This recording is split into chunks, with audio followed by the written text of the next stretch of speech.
It's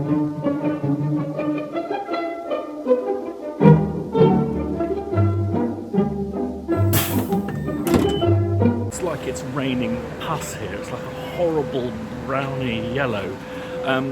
So this is York, and this is basically exactly halfway between Edinburgh and London. When I've run out of time in London and I need to have a long meeting with some of the team, I invite them to meet me halfway in York. I like coming to York because it's not only a beautiful place, but there's a sandwich shop that doesn't use bread, it uses Yorkshire puddings.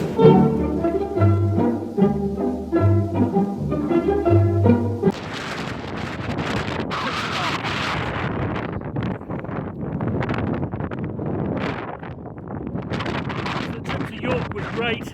Oh, I'm going to have to go further downhill. That's a bit better. So it's now Sunday evening. Friday was great. Had a lovely session with the chaps, and also have discovered, I think, one of the best restaurants I've ever been to in my life, in the heart of York. So if you ever need an excuse to go up to that part of the world, there's a restaurant called Skosh. The next thing I wanted to say is thank you so much for all your very, very kind words of support about our break-in.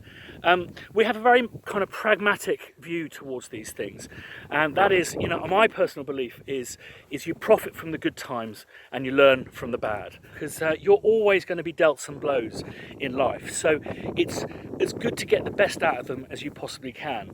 And as with all certainties in life, no matter how much I'm a bit of a kind of swanny aroundy on the hills, I'm still going to have to pull an all-nighter tonight. Yes, it's that part of the production cycle where I've just run out of time. And this is, I think, where the challenge and something I really enjoy of doing a multi-episodic series lay, and that is you become splayed across several different timelines. So I'm currently working on new material for episode 2. I'm preparing orchestration stuff for Leo the guitarist, and I'm track laying episode 1 ready for our session on Tuesday, whilst also still attending to notes for episode 1. And once episode 3 gets spot in about a week's time, I may even be across 3 episodes simultaneously.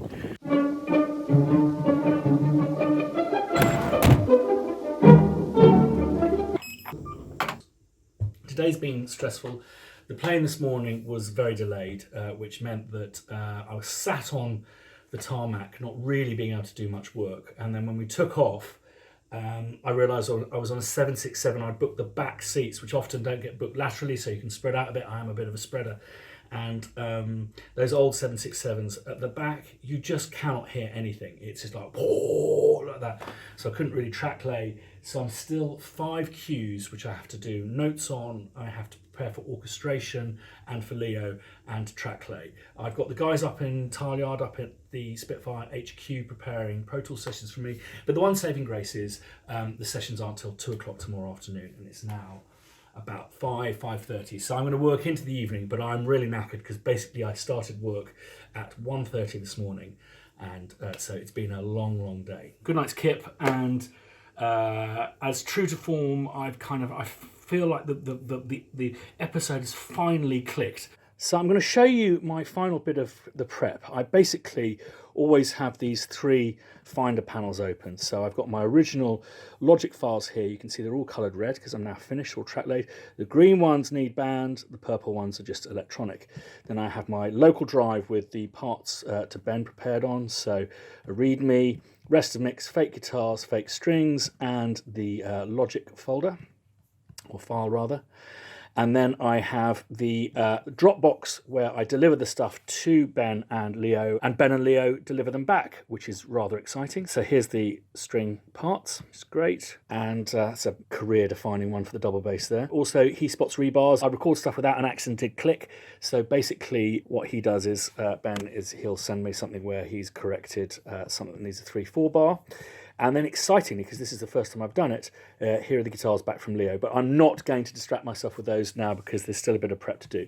So I've just pulled up an example of cue that I'm taking through the final part of the preparation. Now, what happened is we received a new cut just at the end of last week, which we mustn't moan about. It's part of our life. I'm going to just open the new movie. Extract no, thank you very much. And then I'm going to mute it, and then this is kind of all new to me because I don't usually use Logic for my movie stuff. So that's that, and then I've also prepared a Logic file with the dialogue in, and what I do is, there we go, all locked in and loaded. I'm going to mute that. Okay, then I'm going to run everything down. So if you looked at the last bit, oh, those groups aren't working, how annoying. There you go, just mute off those auxiliaries and hit go without the click. Thank you very much. Now I'm not going to record the whole thing down for you today because it's boring, so this is how I then prep. So I go to the audio window and I copy convert files, do them to WAV and into TL. So let's go, for the sake of argument, TRA demo, and save those. Lovely. And then we've got our playback stems, which I also use to send to the chaps to orchestrate and for guitars. So new folder, TRA demo, and I do those as MP3s, and we'll often stick a README text edit thing in there too. And then finally, make sure I save this, and then I do a strip out. So just strip out all the audio, like that, to that, and there's no guitars on this, so just strip all of that out, get rid of the movie, save as. Then on these three things I just go compress and I whack that onto there, and likewise I would compress that and we transfer that across. So that's me kind of done. And lastly but not least is to back the whole thing up both to my roaming T3 drive, but also I back it up to the cloud as well. So all nice and ready for our session here at Airedale.